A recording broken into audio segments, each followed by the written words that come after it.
Hi, and welcome to this episode of John's Model Kit Review. In today's fun review and comparison video, we'll be taking a look at the Eduard 1/48 scale Hellcat Mk.II. The Eduard Hellcat was originally released in 2008, and this is the 2012 Weekend Edition boxing. This is Eduard kit number 84134. In this video, I'll give a little bit of the history of the Hellcat Mk.II.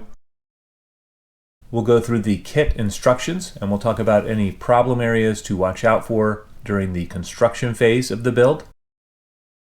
We'll look at the detailing on the small parts that make up the landing gear and the engine and the interior of the kit.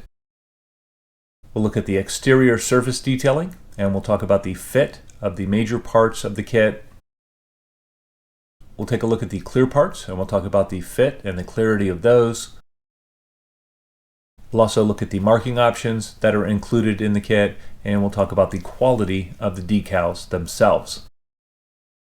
And we'll talk about how this kit compares to the competition from HobbyBoss.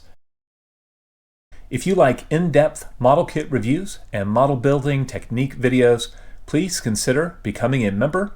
Depending on the level of membership, members get perks like early access to new videos, bonus content, etc. Your support is very much appreciated, and it will help me to continue to make great model making content on this channel. A brief history of the Hellcat Mk.II in British service. The Hellcat Mk.II was a British designation for the Grumman F6F5 Hellcat, which was a U.S. Navy single-seat fighter aircraft during World War II. The Hellcat was truly a war-winning aircraft, with 305 American pilots going on to become Hellcat aces. In British use, they saw action off Norway, in the Mediterranean, and in the Far East. In the European and Mediterranean theaters, these Fleet Air Arm Hellcats primarily faced land-based aircraft, so they experienced far fewer opportunities for air-to-air combat than their U.S. Navy and Marines counterpart. Nevertheless, they claimed a total of 52 enemy aircraft kills during 18 aerial combats from May of 1944 to July of 1945. The Hellcat Mk.II was powered by a 2200 horsepower Pratt & Whitney R2800 10W, and the W stood for water methanol injection. Maximum speed on the Hellcat was 391 miles per hour. It was typically armed with 6 Browning 50 caliber machine guns. It could carry fuel tanks for extended range and a wide assortment of rockets and bombs. Looking at what comes in the box, there are 5 sprues of tan plastic parts and 1 sprue of clear parts, in addition to a limited decal sheet. Looking at the kit instructions, in step 1, we are building up the cockpit interior and sidewall detail. The detail on the instrument panel itself looks to be very good. There are decals included for the instrument faces.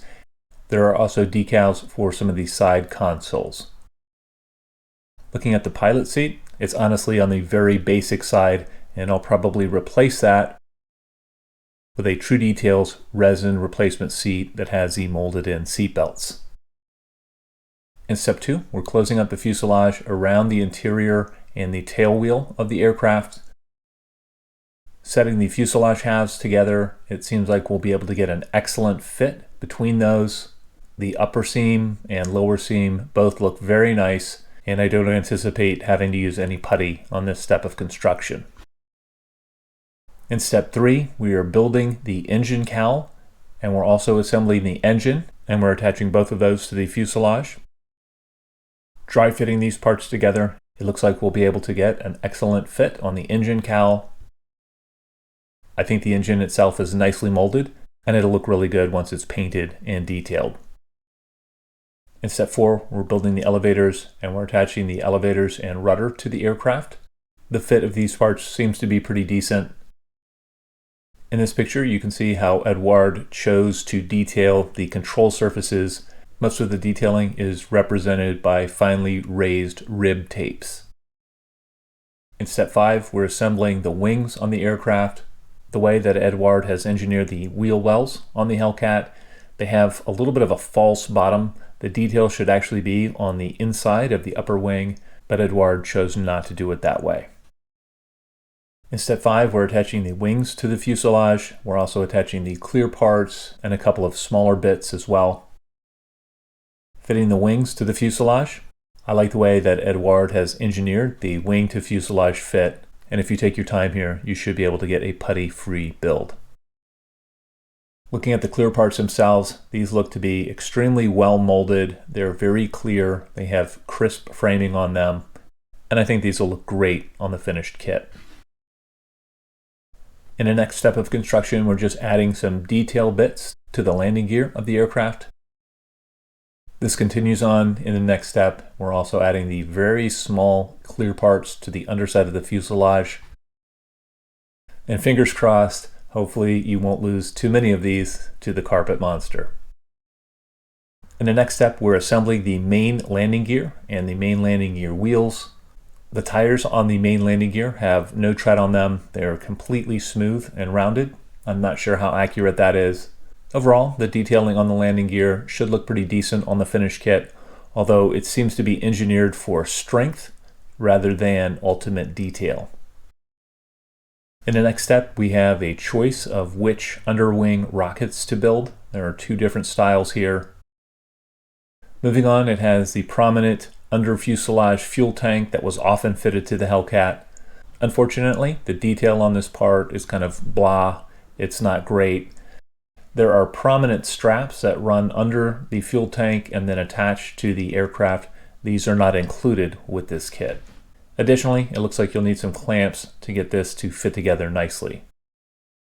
In the final step of construction, we are adding the prop and the main landing gear and the underwing and under fuselage ordnance. You can see the prop here. This is a part of the Eduard kit that has come in for criticism due to its incorrect shape. Looking at the color and marking guides, there is one marking option included with this kit. It is for a Hellcat Mk.II of number 1844 Squadron Fleet Air Arm that flew from HMS Indomitable against Okinawa in April of 1945.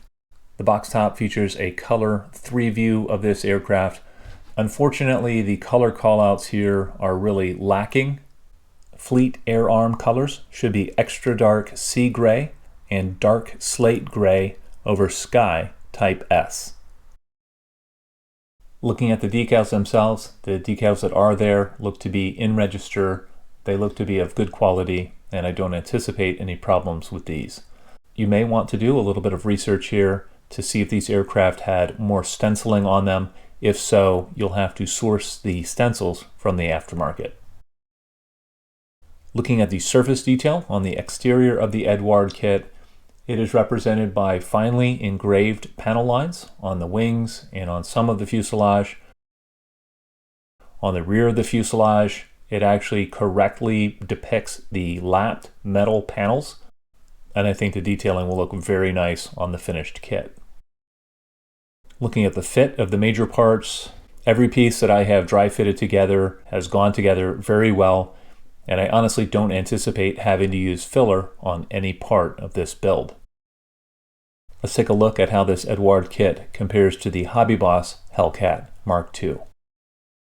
The first thing we'll look at is the front engine cowling. As far as shape goes, there are some accuracy issues with the Eduard cowling, and the HobbyBoss kit is a little bit more accurate in the shape of the front engine cowl. Additionally, in this picture you can see that the HobbyBoss kit comes with the cooling flaps molded in the open position. You'd have to do a little bit of surgery if you want that option on the Eduard kit. I think the prop shape of the HobbyBoss kit is a little bit more accurate than the prop shape of the Eduard Hellcat.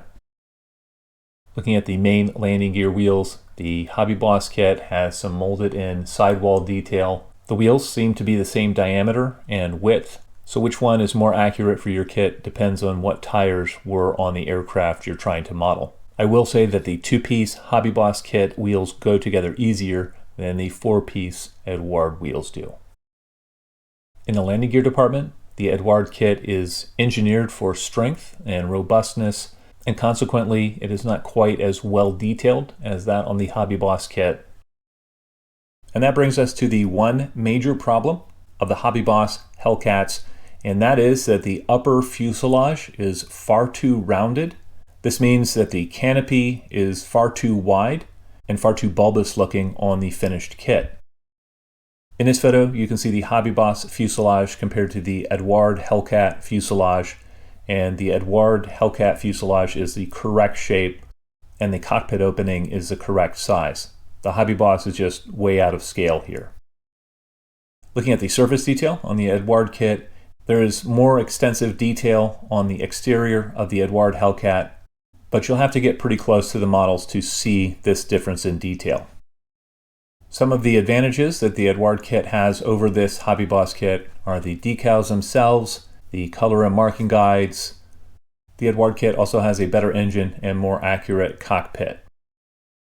Advantages that the HobbyBoss kit has over the Eduard kit: first of all, the main landing gear on the HobbyBoss kit are more accurate. Secondly, the HobbyBoss kit features much more accurate wheel well detail on the main landing gear. The HobbyBoss kit also gives you the wing fold option, whereas the Eduard kit does not include that. And the HobbyBoss kit is going to be just a little bit easier in the construction phase of the build. Additionally, the shape of the engine cowl itself and the prop are more accurate on the HobbyBoss Hellcat. Another potential advantage of the HobbyBoss kit is the fabric detailing found on the ailerons and the elevators and the rudder of the kit when compared to the detailing on the Eduard parts. Well, I'd love to know what you guys think. If there are any Hellcat fans out there, please let me know in the comment section below. As always, I hope you found this video entertaining and informative, and until next time, model on.